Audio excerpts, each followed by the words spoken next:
So we were talking about this yesterday because I know I'm not a huge fan. My favorite station got shut down, fam. People will believe you when you say that. But it's just I was like, wrong. Dude, I'm not a fan. This. I'm not a fan of them at all in any way, shape, or form. You guys, like, I'm not a fan of Jack. I'm not how he covered the protests and stuff like that. But YouTube temporarily, they had a 1-week strike. It's a 1-week shutdown, and it's we know what that's funny. like. We know what that's like, and it's like here's the thing: they're shutting them down. They're gonna come back and shut us down again, and all this does is hurt the voices of dissent. You don't have to like OAN or even believe what they're saying or whatever, but they have the right to say it. Now, in come the neoliberals and the neo-progressives. Oh, but they're spreading misinformation and blah blah blah. Allow us to combat that misinformation if that is the case. You are not the arbiter of truth here. You're not the one who decides what I cannot or cannot look at or what I cannot or cannot read. That is absolutely unacceptable. Why is Silicon Valley dictating what is true and what isn't? And further, why aren't you questioning the fact that Silicon Valley is literally donating millions of dollars to the Biden administration, is putting their own goons into the Biden administration? 16 mil. Isn't that a conflict of interest? Shouldn't you be more angry at that than what OANN is saying? Was it One American News Network? That's what it is. Shouldn't you care more about that? Like the connections and stuff? Let me tell you something. I don't like the ideology over there as well, too. But, when I was on a plane flying from Florida back to California and we had the limited DirecTV, I couldn't get RT News. I had MSNBC, CNN, Fox News, OAN was one of them and whatnot, and I was kind of switching through the channels, once again, I don't believe in their ideology, but they were just doing some solid work, presenting the facts, and then kind of going on what they thought their opinion was of those facts. And like we said, what Fam said is the most important thing. We fight for freedom of speech, but more freedom of speech. We put more speech out there. If you don't agree, let's have a public discourse about this whole situation, and let's talk about why they're wrong and what's not. But when you just silence people, and that's all big tech's been doing right now. Silicon Valley's been silencing people. It's disgusting, and it really needs to stop. And if Joe Biden gets in, like Whitney Webb said, it's going to be like censorship on steroids. And I just gotta say, it's really sad to see, because I know the left is like, yay, I'm so excited they removed OANN. Like, first Alex Jones. It's so great. Like, we got rid of these Nazi white supremacists, blah blah blah. It's like, but like, do you not see how that is fascistic in itself? You cheering for censorship, you cheering for that.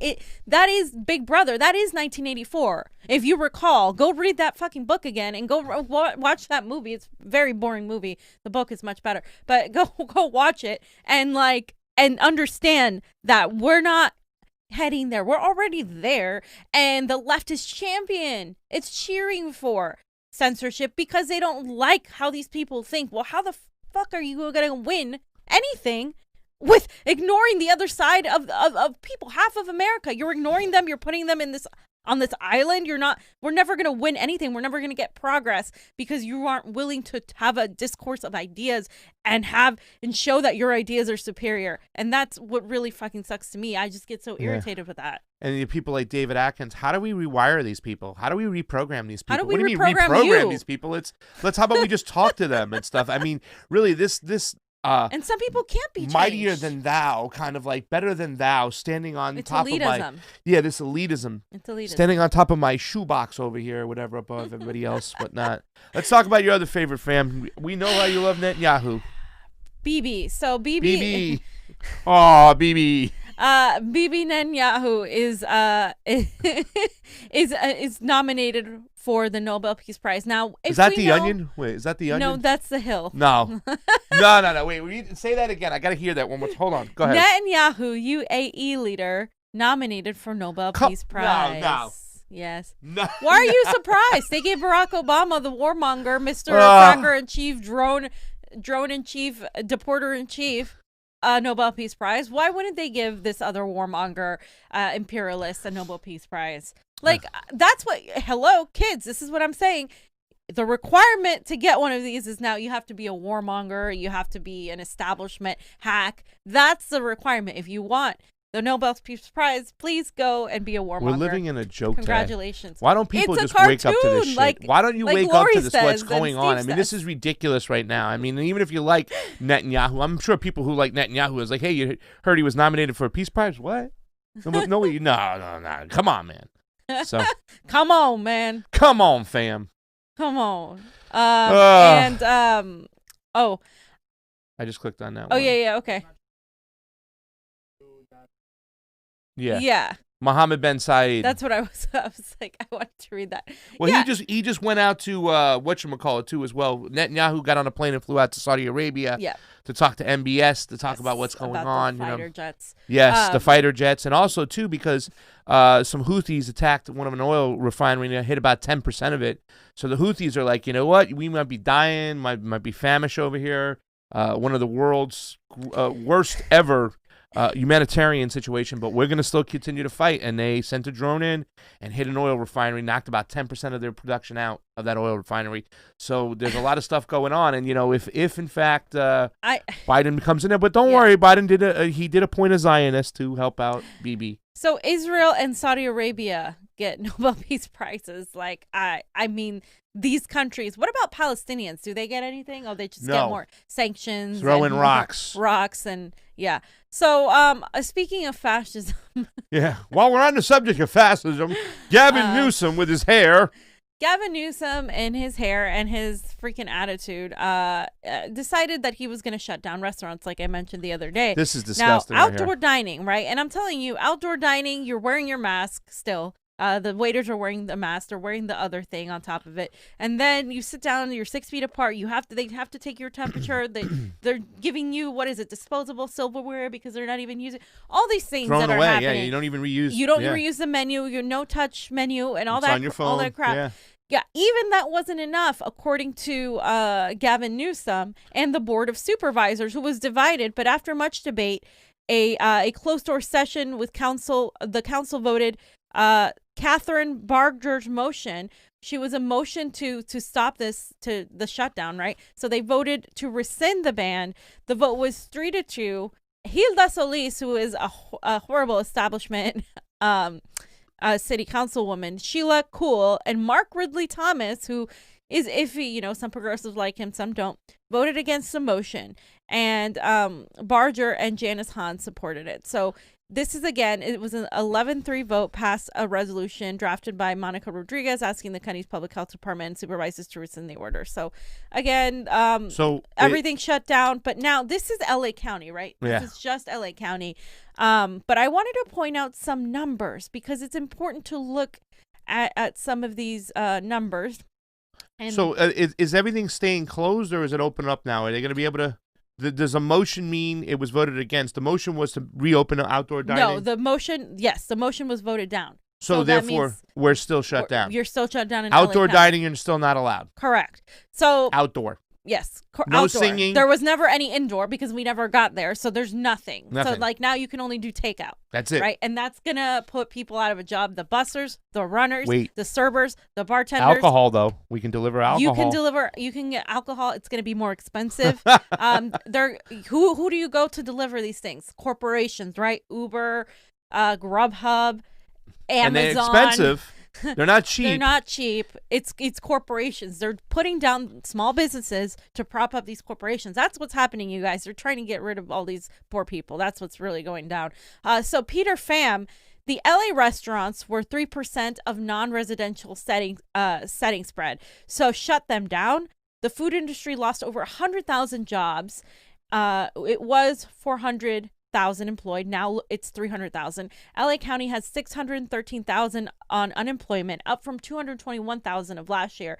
Here comes another 100,000 with restaurants closed. Yeah. And he put up his the little numbers that he has, especially at the bottom, and then the next one shows specifically the food services and drinking places from before and after. And you guys can see the difference in numbers and how many less people are employed now.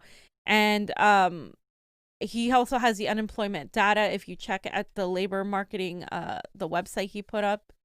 And One down and there. you Right can there. see, and you guys can see that the seasonally adjusted unemployment rate in Los Angeles County decreased over the month to 12.3% in October from a revised 15.5% in September, and was above the rate of 4.3% 1 year ago.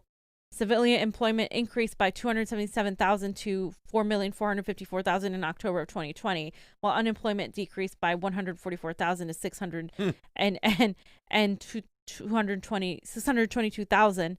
The civilian labor force increased by 133,000 over a 3-month period of 5,076,000 in October 2020. So again, so you can see that the unemployment went up a little bit, but it's going to go back down.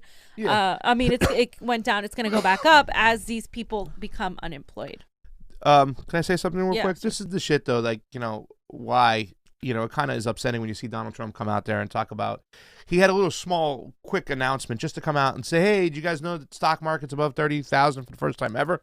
It's like, yeah, because corporations are making hand over fist. That's the annoying part of Donald Trump when he does that shit. He didn't say, but we still have a lot of people who are unemployed, and we have a lot of homeless number of people growing, and we have to still work on that. And that's something that I would like to see my president say. And I want him to mean it, though. You know what I'm saying? Not just say it, because we know that the Biden administration will talk about shit, but then turn around and stab people in the back, especially when it comes to labor. I mean, the Democratic Party hasn't had any type of legislation for pro-labor since Jimmy Carter left the goddamn, White House. So it's just disgusting. But this is the reasons that shit pisses me off, because the corporations now are going to make way more money. You had that graph I think you put up on the Convo Couch. Was it the Instagram when it showed the richest people? And you can see how these corporation CEOs are just going to the top right now. And this is going to even be more of a gift for them, for Amazon, for Uber Eats, and all these other companies that you have to pay $6, $7, $8, $10 extra just to get your food delivered now. Where's all that money going to? It's going and filtering to certain individuals' pockets, fam. And that's the big shame right here. Yeah, and according to this graph too, with Peter Pham, he basically said that we are under the 2019 hospital average, yet we are keeping schools closed and a 10 p.m. curfew and no more restaurant dining. So it's important to look at these numbers, and we haven't really gone deeply into that. But just looking at the basic numbers, the variety of people, for instance, that were infected with COVID, the variety of infections from COVID, a small percentage came from restaurants. So it's not where restaurants where people are getting sick. So to close them down and not provide for the workforce, because it's not about, it's not that I don't care about safety. It's about the fact that we're not giving these people more money, these businesses more money. You can't shut these businesses down if you're not giving them the help. Yeah. And Gavin Newsom is still out there, do what I say, not as I do. He's going around, not just him, but every other major other politician. Lawmakers, they're doing the same thing, jumping on planes. Yeah, it's exactly. terrible. And they're jumping on planes. They're doing whatever it is. They're eating out. They're doing whatever. You can't. They're telling you not to do those things. What's Oregon? But they're allowed to do it. You told me that? Was that I think Oregon? That was Did you tell me that, Johnny? Something was like 30 days, I think, in jail if you get caught more 6 people at Thanksgiving. They're encouraging their neighbors to tell on each other. All this shit's going on. In New York, I heard that de Blasio is setting up checkpoints to make sure people aren't traveling. But fam, we have some good news here, because this is a result of the Convo Couch here. We forced this here because, trust me, what's his name? Andy Dick, I forgot his name, one of the city council members. He used to come see me at my last job, so they know. They're like, dude, what's his name? Cornick had to go on the Convo Couch and face charges. They're like, these guys are restaurant guys. If we don't keep the restaurants over there, the Convo Couch is coming after us, fam. So just so you guys understand, when you're not from LA County is LA County. We are part of LA County, but Pasadena is its own municipality. They have their own city council, as Burbank has its own municipality as well. They have their own police force. We have our own police force. But Pasadena will allow restaurants to continue outdoor services, at least for now. City officials are still analyzing the data and could decide to put the kibosh on dine-in restaurant serving in the future. It's a sharp break from the decision made by Los Angeles County public health officials, who on Sunday issued a temporary order requiring restaurants to halt dine-in service for 3 weeks. The mandate, which many restaurant owners fear will devastate their businesses, because it will. It will. Well, goes into effect Wednesday, November 25th. During this period, restaurants in most of LA County will only be able to offer food via takeout, delivery, and drive-through. However, some cities in the county, such as Pasadena and Long Beach, have their own health departments, which regulate restaurants in those areas. So this is what they said. The city of Pasadena will allow restaurants to remain open for outside dining with guidelines in place and continue to assess its COVID numbers, work closely with Huntington Hospital, and give as much advance notice as possible if the city's order is to change in any respect. We need to balance our growing numbers and the economic hardship of restaurant personnel. Behind every employee is a family, and in many cases, they are the sole providers. We want to gain compliance through education, so we'll continue to work on the restaurants through. It's imperative everyone follows the rules to slow this surge. Otherwise, a state directive could supersede our local orders. So even though they're doing that now, like they said, they could literally, somebody could come and overstep them. That was Gordo, too, who expressed support for keeping the outdoor dining open and said, I'm glad that we are untethering from the county and recognizing our own healthcare jurisdiction. Oh, look at that. Mr. Gordo gets to make a statement. Also, Gordo wants a place to go eat. Chubby son of a bitch that he is. God, man. I mean, we had a choice between a really boring guy and an extremely boring guy. Like, listen, I'd rather watch grass grow than listen to these guys talk. Fam, you're talking about my people over here. Go ahead. Okay, so, since we get Bibi a Nobel Peace Prize nomination, we also had to give Andrew Cuomo or Fredo something. He's he praised New Yorkers, okay, and threatened Ben Stiller during his Emmy speech. He gave an Emmy speech via Zoom or via the internet, but basically was presented with an Emmy win for his coronavirus actions, which is absolutely absurd. The international Emmys gave him one, and the governor was the recipient of the annual Founders Award, which cited, quote, the effective use of television during a pandemic. So wait, you get an award for effectively using TV during a pandemic? Oh, yeah. Jeez. And I wanted to read what he said specifically because it's disgusting. He said, towards the bottom, I wish I could say that my daily COVID presentations are well choreographed, scripted, rehearsed, or reflected any of the talents you advance. They didn't. They offered only one thing, authentic truth and stability. But sometimes that's enough. He also praised New Yorkers who stood together and told the truth as the pandemic wraps to stay. Can you tell me where he was honest and truthful and authentic? Because I don't know, fam. Fam, these people live inside their own bubbles, right? I mean, they're just disgusting at this point. And why do we praise so much mediocrity? You know what I'm saying? It's like these people are just terrible. They're failing up. They are, and yet we sit there and we talk about how they're praised. These people, all these people that are coming into play. It's just. I don't know. I don't get it. I mean, we heard some of the progressives talk about why the Democrats are better than the Republicans. They keep on citing the fact that it's the abortion issue. Yeah. But we had a conservative Supreme Court. Nothing was overturned. I don't think it's going to be overturned. Yeah. And, it's a form of American exceptionalism sometimes, I think, when you can ignore the foreign policy aspects of everything we're talking about right now. If you can ignore that and you're a progressive, you call yourself a progressive, but yet you ignore these cabinet positions that you pointed out today, that's a form of American exceptionalism. And it's really, really sad because our foreign policy is our domestic policy. And until we get that through our heads, we're never going to find some good, harmonious politicians that will represent people across the board. Right. So I just also still wanted to point out that Cuomo, just a reminder in case you guys forgot, right? Cuomo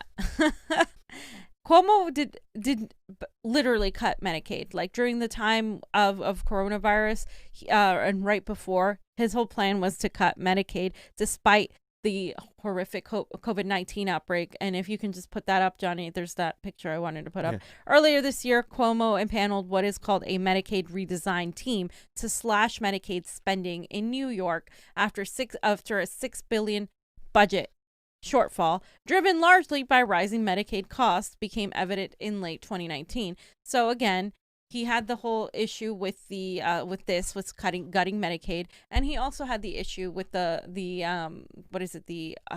the nursing homes where they were severely infected, and yet he was given an Emmy. So that I just wanted to point that out. They also had a point too when they were giving him federal money, and Donald Trump said, "I'll give you the federal money, but you can't cut your Medicaid or your Medicare in your state." And he's like, "How dare you tell me what to do? I'll take that money, replace it, use it for something else if I want." So he was kind of standing up to the president, is what it was portrayed in the in the mainstream media, but it really wasn't. It was just He's had a slew of problems. He's not very well liked. No. He's considered one of the most fascist friggin' governors, along with Gavin Newsom out there. And both these guys take more money from billionaires than any governor across the country. And they really do. I mean, I think half the billionaires in the world give money to Cuomo because they need New York, and New York's important to them. And he's their lackey.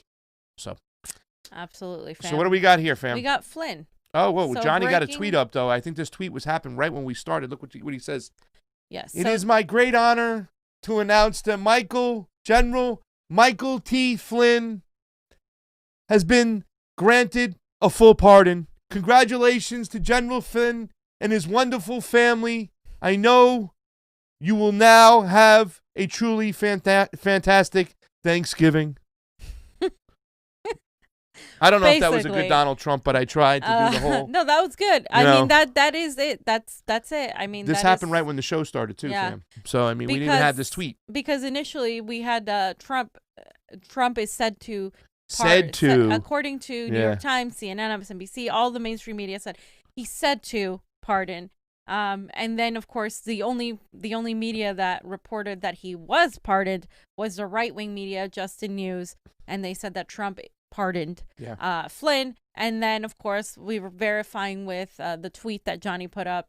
Yes, he did. He's pardoning him. There's no question about it. He's doing it. So now Assange, folks, go get him. Hello. It's unlikely he will do it, but Snowden. It would be great if he could do a full pardon of Julian Assange, full pardon of Snowden. Specifically, it's a time crunch because Julian Assange, we're going to hear the verdict of the trial on January 4th, I believe, is when the verdict comes out from Belmarsh Prison and the Vanessa Baraster, the judge Vanessa Baraster. So we're all waiting. Donald Trump doesn't have too much time. You got about a little over a month. Freaking pardon Julian Assange. That would be a crazy move. And let me tell you this much. He's pardoned his cronies. You know, you got Stone, you got Flynn now, and I don't give a shit. People talking about back against these people. You know, what Stone did was go to trial, so therefore he can use the discovery to expose so many things. Peter Strzok, Lisa Page, all that shit was great. But Flynn was maneuvered into this kind of, this crime. You know what I'm saying? He was really, it was just unjust what they did to him. It took Sidney Powell coming along and saving him. And remember, Sidney Powell told the president, don't you dare pardon him yet. Don't pardon him. Don't pardon him. Let this play out. We have stuff we're going to show. Right. And they did. They turned the whole case on its side. The Judge Sullivan decided to delay the hearing or delay the sentence or delay the case until after the election. So that's why Donald Trump did have to step in at this point and say, okay, I'm not going to play around anymore. But they did wait its course on this, and it's just interesting. He has pardoned his two buddies, and I wanted Flynn to be part of the cabinet more than I wanted Bolton or any of these other dogs going in there and stuff. And, however, it was a shame what the Democrats did to him in the beginning, and they made his life hell. They threatened his son. So I'm glad that he has been pardoned. But like you said, fam, let's make the next move. Yeah, let's go all the way. Not your friend. Let's pardon go. The guy that your administration is. He talked shit on Snowden, right? Let's do it. He talked shit on Snowden a long time ago. I believe that Putin will give him to me. Like, nah, he ain't giving you Snowden, pal. But let's go. Let's pardon him now. Let's do it.